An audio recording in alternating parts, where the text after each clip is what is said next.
Hi, everyone, and welcome to today's webinar with me, Tina, the mental health counselor.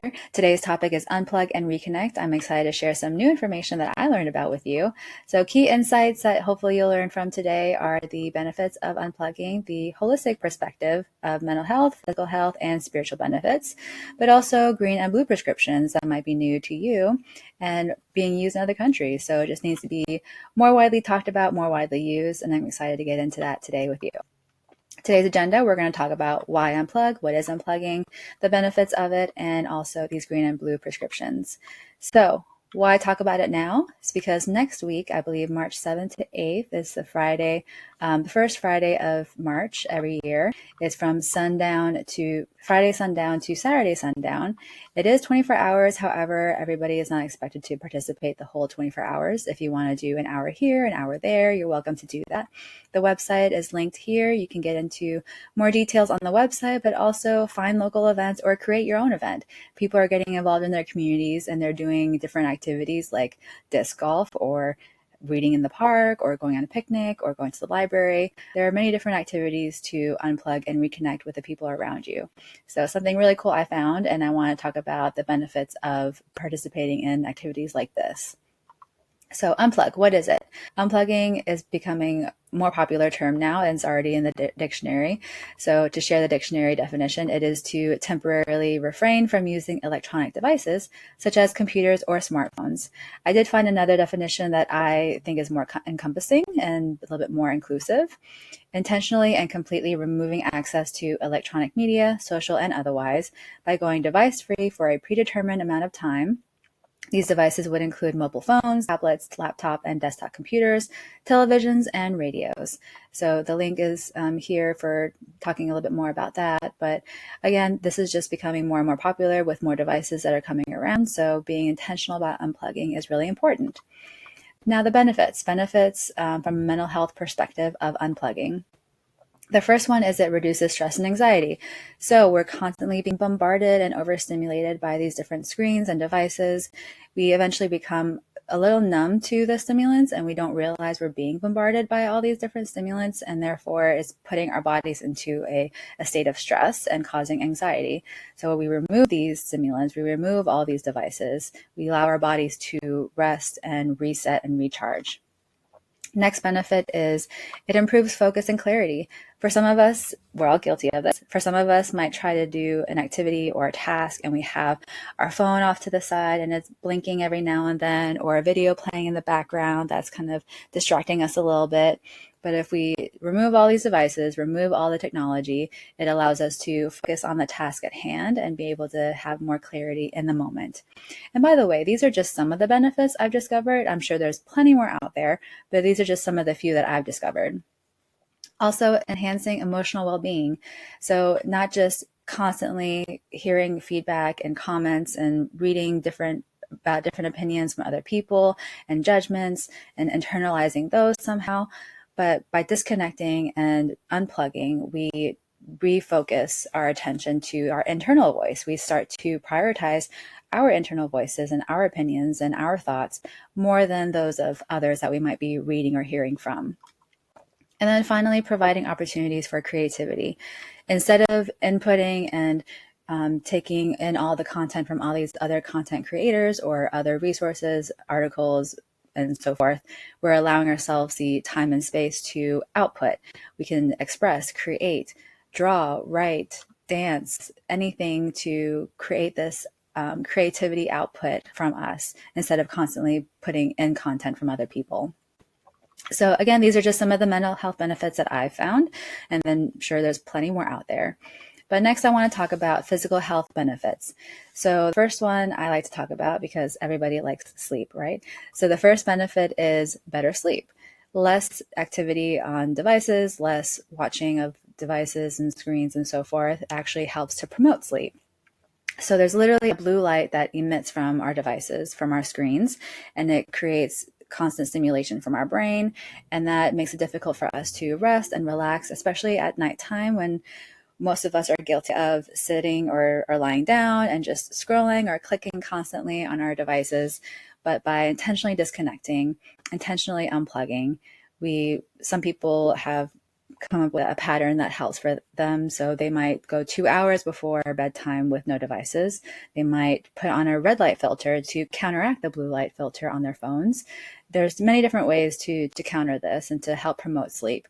But by unplugging intentionally, we can actually help promote sleep overall. Next, reduce eye strain. So this is actually an actual disorder or diagnosis that is given by medical doctors now. From paying too much attention and looking at devices for too long, we can actually cause our eyes to strain and develop this disorder. And that's causing different things. So that can be the fatigue, it can be the headaches, it can be also causing more nearsightedness. So that's why there are suggestions out there to not allow kids to see devices for too long or up until a certain age to prevent some of these effects. Then next is also promoting movement. If we're no longer being glued to a device, if we're no longer stuck looking at something or reading something on a device, then we might get a little fidgety, we might get a little restless. We might want to get up and move around and do something, and that might be going out for a walk or going for a run or exercise class or whatever it might be, just promoting some kind of movement that we wouldn't otherwise get if we were attached to a device. Next, reducing harmful electromagnetic waves or reducing radiation.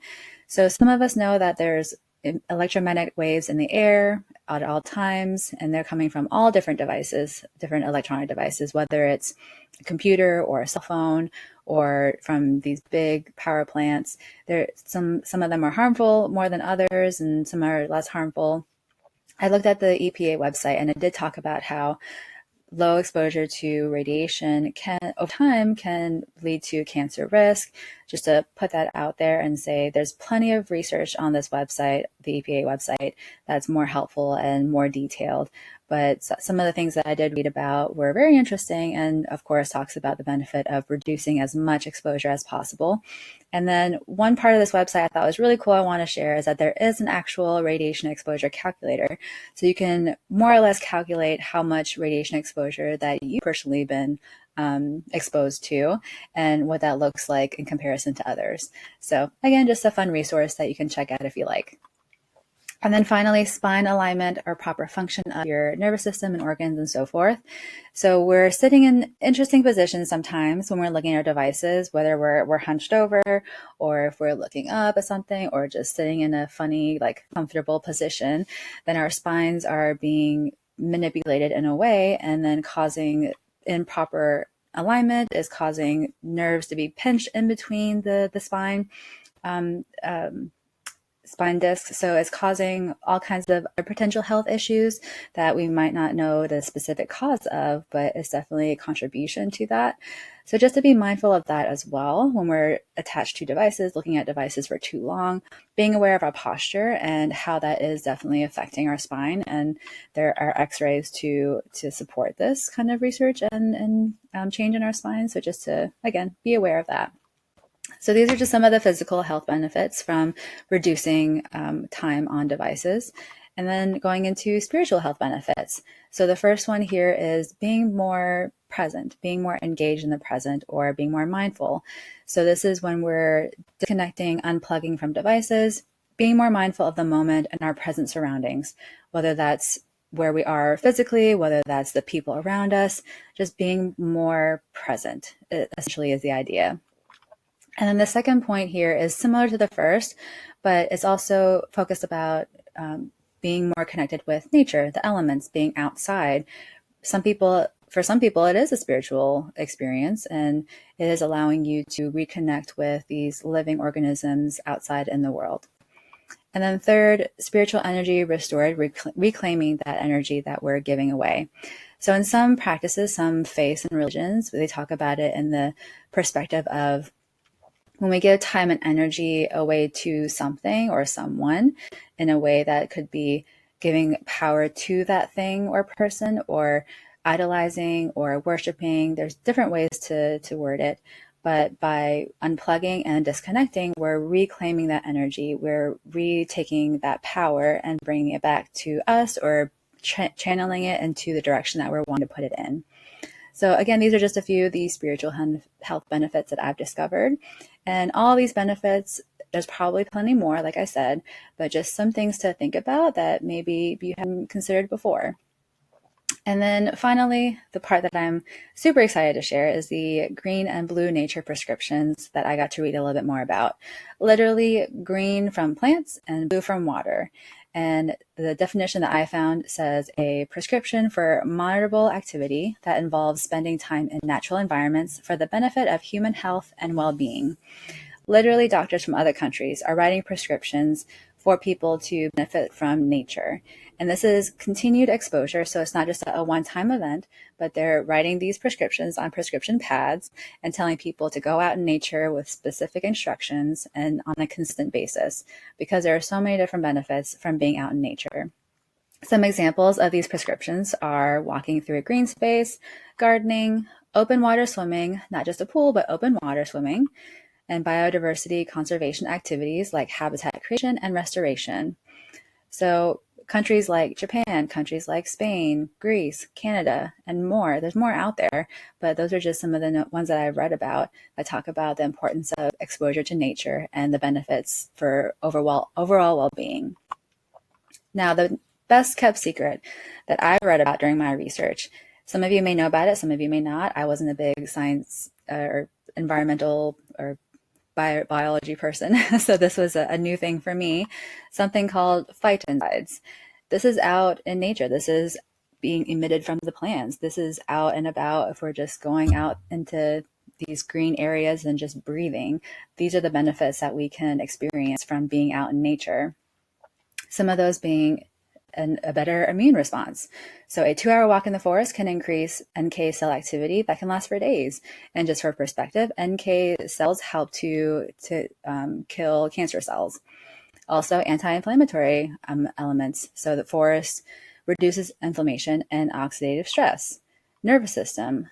The air in the forest creates relaxation response and lowers nervous system activity. Mood enhancing. Exposure to forest air reduces cortisol levels or stress levels and antidepressive properties. Sleep helps with the phytoncides help with enhancing sleep and also reducing blood glucose levels.